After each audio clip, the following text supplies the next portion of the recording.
Hi everyone, today I'm going to be sharing with you and showing you some more mind-blowing makeup tips that take the smallest amount of effort, the tiniest amount of time, but will make a world of difference to how your makeup looks. It's just going to elevate your makeup game to the next level. Now, you may be doing some of these tips and tricks already.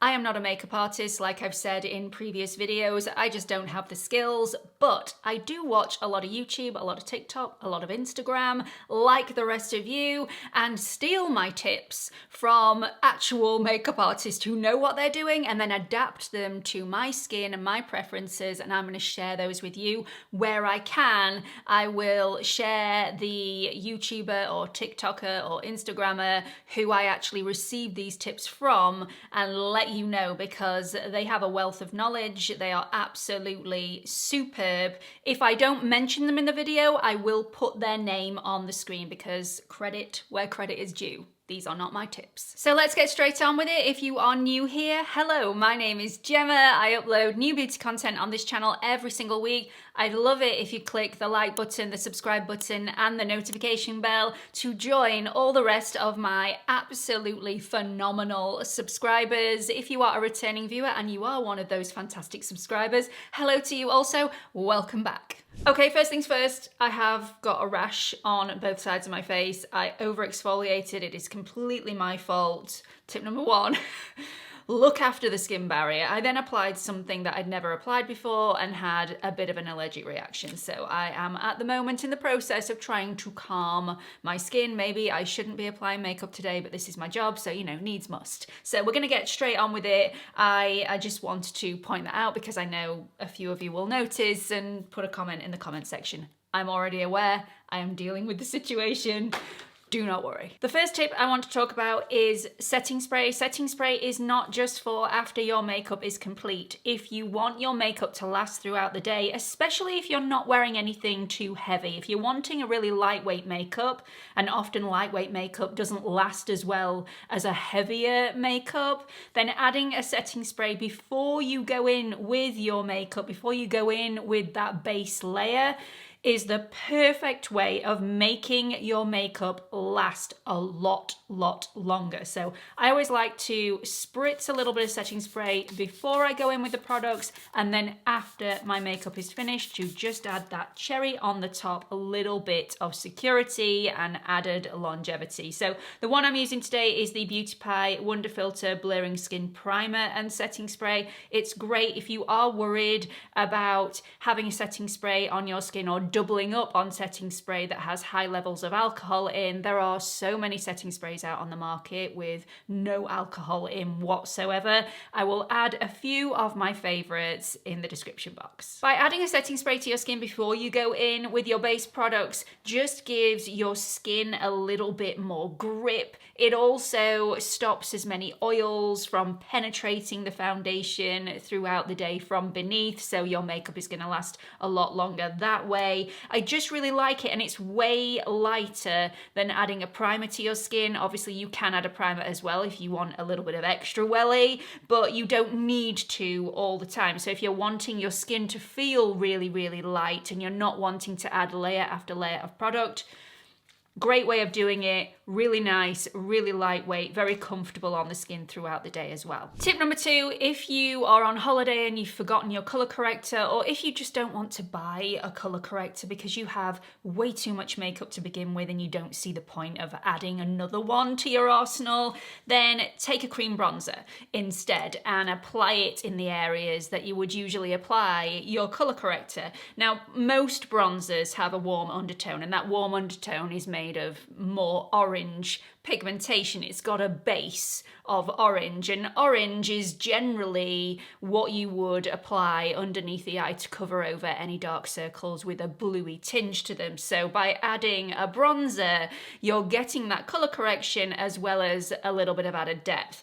As well as doing that though, you're also stopping yourself from applying a concealer under the eye that's way too light. I mean, you can apply a concealer that's way too light over the top of a bronzer because it's going to mix in and create something a little bit deeper in shade, so you're not going to get that grey undertone underneath your eyes. I really don't like going for a concealer that's way too light. I look like I'm afraid.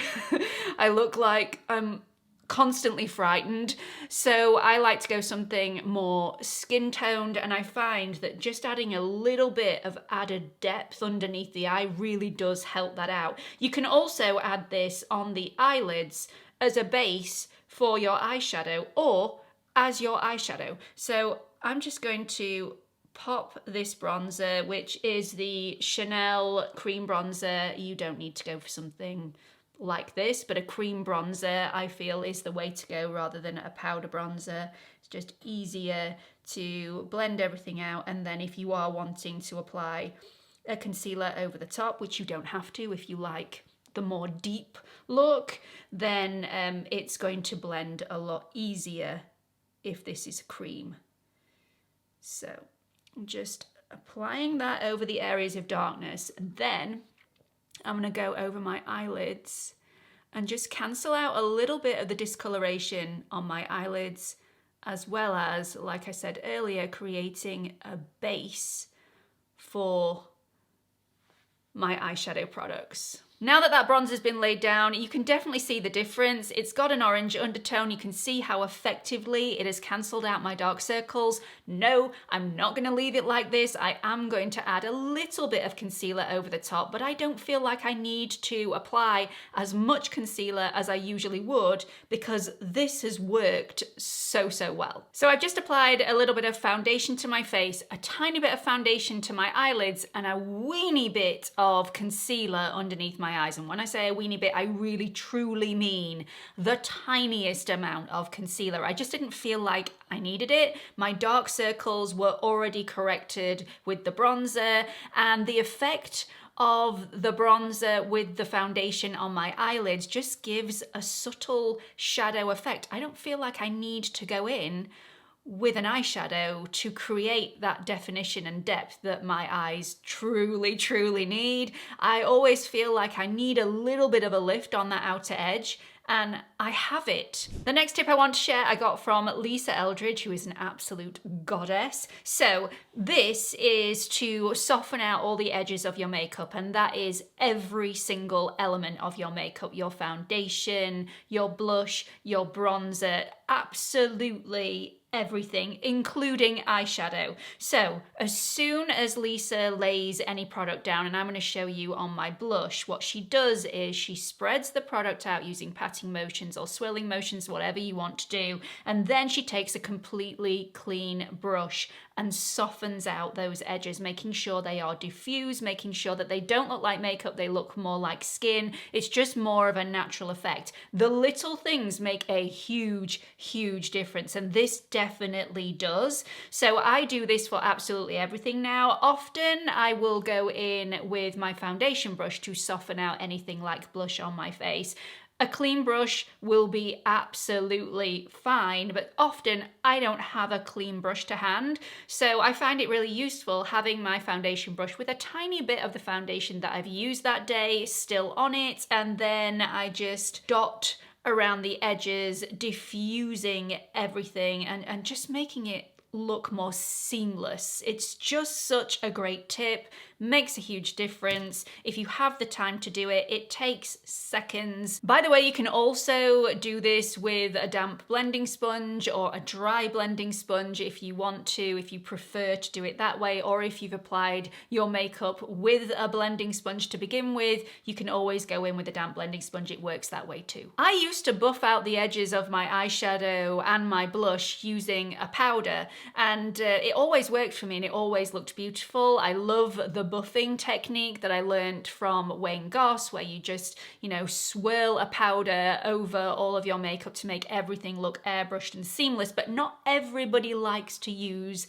a powder. So this way, you're getting the best of both worlds. You can always add a powder over the top for extra longevity as well, if you so wish, but yeah, I'm happy with this. Next tip is for eyeshadow, especially if you are a certain age and your eyes have started to droop slightly, everything is going south, this tip is going to be for you. So I like to wear an eyeshadow, I like to lift the corners of my eyes. However, I have found a way of doing it slightly better than I've been doing it previously. And it was all courtesy of a TikTok video, and I really wish for the life of me that I could remember the name of the makeup artist that gave me this tip, because she was absolutely wonderful.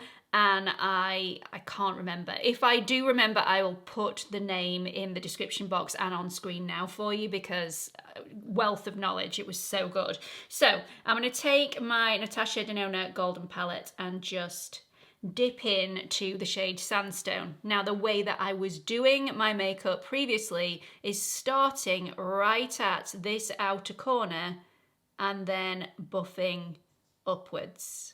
So that way you get the majority of the pigment right on this outer corner. It's slightly deeper there, and then you get a softer blend as you go up, which is totally great. I mean, it worked really well for me. It's a really nice way of doing it. It did lift, it did sculpt, and it was great. But I have recently figured out a different way, courtesy of TikTok. So I'm going to take the same shade, Sandstone, but instead of starting here, I'm going to start here further up. So I'm going to place the shadow down there, and then I'm going to blend downwards and upwards. That way you get a slightly softer effect down here, and the lift that you achieve from the eye is further up. I mean, way further up. This eye, I mean, it's not finished yet, but you can already see this eye is way more lifted than this one, which is slightly more downturned. Both of them are lifted, but this one more so than this one. So I'm just going to keep on just blending this downwards. Also, doing it this way, there's less of a cleanup process. So if you like to do your eyeshadow second after your base, you're not going to get as much product down here that you then have to clean up with a concealer, which is generally a problem. I do like both sides, but if you are after that really lifted, sculpted look, then starting a little bit higher up and blending to get this area here is much softer. You still get a very similar effect, but it's more lifted. Again, using the Lisa Eldridge clean brush technique, I'm just going to go around those edges and make sure that everything is buffed out beautifully. It's all seamless. Stunning. Absolutely beautiful. I like both sides, but I mean, this side, so much better. Next tip is especially great for those of you with hooded eyes. I don't have hooded eyes, I do have deep set eyes, but I want to save lid space because as I'm getting older, I'm getting less and less lid space, and I still want to define my eyes and make them look strong but subtle. So I'm going to take my Refa 29 brush. This is such a great brush. It's invaluable to me. I wouldn't give this to anybody. I really wouldn't unless I had a spare. It is something that I use every single day for my makeup. I'm going to go into the shade Log, which is a really deep brown shade, and instead of tightlining on my waterline, which can often transfer onto your lower waterline and become irritating throughout the day, and instead of creating a liner on the top of my lash line, I'm going to go in underneath and press right into the lashes. So it's slightly above, if you can see, slightly above the waterline. You're not going on the waterline at all, but you're pressing into the lashes. Make sure your brush is loaded with product. And you're just going to massage that in. Just give it a little whittle. That is a technical term. And just press that in. You will be amazed if you don't do this already, how much more defined your eye looks. and how much thicker your lashes look because you're getting pigment right at the base of those lashes. It's very, very difficult to get mascara there. So you're actually doing the job of the mascara right down at the base of the lash. You can layer this up as much as you like. You can go all the way to the inner corner if you want to. I prefer to keep it on the outer half of the eye because I just think that looks a little bit more subtle for me. I'm not into really outlined eyes, but you can definitely do that if you want to. So much fuller lashes. You get the liner on there without taking up any of that lid space whatsoever, and you can just see the difference. It's stronger, it's more lifted, it's more youthful, and you're not going to get the transfer onto the lower waterline, which means that if you want to use an eye brightener on the lower waterline, it's not going to be hindered with that transfer throughout the day. I love this tip. I think it's great. Defined, lifted, sculpted, my lashes look fuller. Takes seconds to do. And finally, when it comes to powder, I do like to dust a little bit of powder on my skin in those areas that are a tiny bit shiny, and then for my oily T-zone, I do like to go in with a powder puff and really smooth everything out and push that powder in place. For my under eyes, however, it can be slightly more challenging because there are some fine lines and wrinkles underneath there that I don't want to emphasize, and powder generally emphasizes those things. However, if you go in with a fluffy brush to begin with, if before you go in with your powder puff to really cram that powder in and smooth everything off, you just take a little bit of powder on a fluffy brush and tap that in to fill all the gaps first. Fill all those little crevices, those little fine lines, little wrinkles. If you do that first, when you go in with your powder puff, the areas that the powder puff would generally miss because of the pressure that you're applying with the powder puff onto the skin have already been filled. So you just tap that onto the back of your hand to make sure you don't have too much product on there, and then go in, and honestly, it's a subtle change.